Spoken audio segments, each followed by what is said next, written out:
Sa tuwing may aksidente, sa tuwing may umiiyak sa kalsada, laging may sinisisi, pero bihirang may umaamin. Kapag may aksidente sa lansangan at aso ang dahilan, ang mga tao'y nagsisimulang magturo at magsisihan. Kasalanan ng rider, kasi kamote yan. Kasalanan ng pamahalaan, may programa ayaw ipatupad. Habang ang may-ari ay tahimik sa sulok ng tahanan. Kunwari walang alam, tila ba walang pananagutan. Kung walang makakilala, mananahimik na lang. Parang hangin ng konsensya, dumaan at nawala lang. Isang preno, isang sigaw, isang katawan sa daan, isang pamilyang nawalan. Sinong may pananagutan, pero sa dulo ng gabi, sinong tulog ng mahimbing? Yung nagbalaya ng aso pero ayaw umaming may mali rin. Bakit hindi mo naisip ang aso'y parang bata?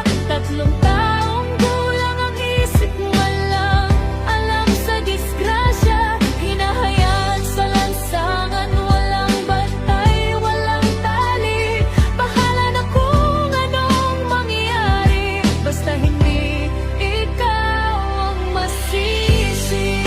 Hanggang kailan ka matatauhan na ikaw ang ina, ikaw may pananagutan? Hindi sapat ang mahal ko, ang alaga ko.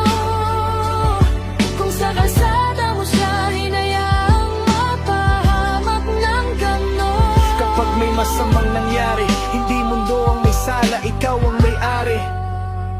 At paano kung nakakagat ang aso mo sa dilim? Paano kung may rabies? Hindi mo man lang alam din. Sa unay simpleng sugat lang, konting dugo sa balat, pero sa loob ng katawan may virus na kumakalat. Ilang linggo ang lilipas, may lagnat na kakaiba.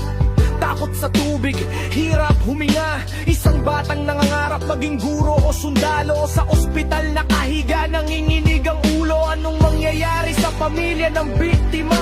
Sa ilang magdamag umiiyak sa kama. Sa amang hindi makapasok sa trabaho dahil bantay sa anak na unti-unting nawawala ng lakas at pag-asa. Kapag narabi sa umabot na sa huli, wala nang lunas, wala nang uli. Na may babalik mo ba ang lahat gayong nangyari na? May babalik mo ba ang mga pangarap na naputol na?